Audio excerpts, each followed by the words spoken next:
Okay, magandang hapon guys. Ito yung mga bago natin na ano ngayon. Ito ay para sa A2K. Taurus A2K. Ayan, threaded offset siya. Ayan, wala siyang gauge kasi ang A2K ay meron na siyang gauge dun sa kanya receiver. So magdodoble. So ito yan. Testingin natin kung papasok sa regulator. Ito nga pala yung bagong regulator na in-order natin. Yung mga ganito siya. So ang kasama niya sa box is ito. Maganda rito, 1,500 PSI ito. Ito yung maganda, nakakapili ka ng tamang output. Yan. Hindi na nakalagay sa kanya yung 1.5 pero 1.5 talaga to. Same din, 4,500 PSI yung kanyang testing, ano. So 4,500 kagaya rin ng iba. So ito ay since ano naman siya, 3,000 PSI lang nilalagay natin sa tank. So ito, try natin dito. So yan. So yan, nakita nyo, sakto-sakto sa dito. So konting adjustment lang, ipitan lang ng konti, okay na yan. Shoot na yung barrel dito. So ayan, try natin nga. Ayan, ang ganda, tama-tama, di ba? So ayan, kasyang-kasya yan dyan. Ito ay pang Taurus A2K. Same din, merong sa atin ibang airgun pero same na sukat ng tube, kaya parehas pwede rin to. So ito siya, ang laman niya sa loob, ang kasama niya is ganun din, o-ring set, repair kit, at saka meron din siyang parehas doon. Naipadala na natin yung nauna na red din yata yan. So ito may tornilyo din, tapos may isang flat disc. So isang seller pinagalingan ito kasi parehas sila ng ano. So yung isa may papadala na natin. So ito siya, napakagandang regulator. Kita nyo yung finish niya, napakaganda. Okay yung pagkagawa sa kanya. Ito lang takip ang hindi ano dito kasi ganito siya. Ito lang ang naiba yung ibang regulator na natin. Pero same din lahat. Ang ano lang is yung meron tayong parang Taiwan, mas mahal yun ng konti. Ito mas mura. Kung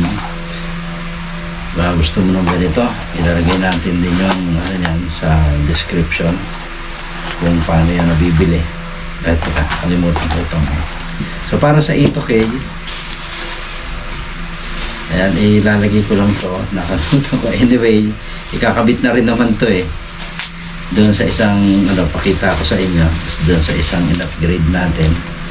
So sa ngayon, ito lang muna kasi ipapadala na natin to,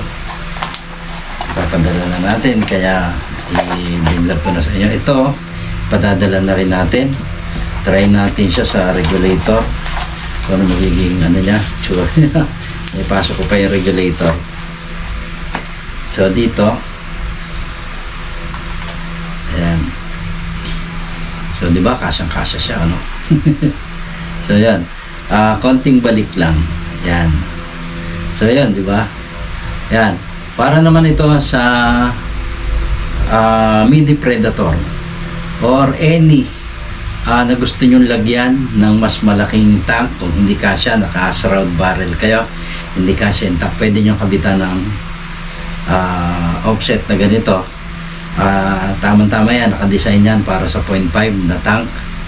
Kahit sa mini Predator, nakadesign ito para sa 0.5 na tank din. Ayan, makikita nyo, tamang-tama yung kanyang mahaba na yun dito. Lalagyan ko pa ito ng o-ring kasi papadala na nga natin to, ibabalot na kasabay na itong isa. So medyo busy tayo dahil sa ngayon marami tayong kailangan gawin. So ganyan naman talaga, kailangan trabaho tayo. Hanggat nabubuhay tayo, nandito tayo para magtrabaho. Kahit mayaman, araw-araw yan nagtatrabaho. So dito, so ito meron tayong mga pipinish pa. Ito naman ay extension barrel para sa A2K din. So A2K siya, so hindi pa siya anodized. Ipipinish pa natin, papakinisin pa ng konti. And then ito yung ating barrel band para doon sa ginagawa natin sa pagkakabitan ng regulator na to. So i-anodize pa rin to. So kaya pipinisin lang natin, lalagyan ng butas para sa tornilyo at ikakabit na to. At the same din dito. So ayan yung mga bago ng kaganapan ngayon. So dadalhin natin to at baka dito to mailagay. Dito pala sa kasya. So nandito pa yung ibang spare. Yan. So ayan, at dito natin siya ilalagay. Kaya naka-bubble wrap na rin siya. Pero lalagyan pa natin ng o-ring to, baka makakalimutan eh. Kaya ano natin, tinitingnan natin maigi, baka makalimutan, nakakahiya.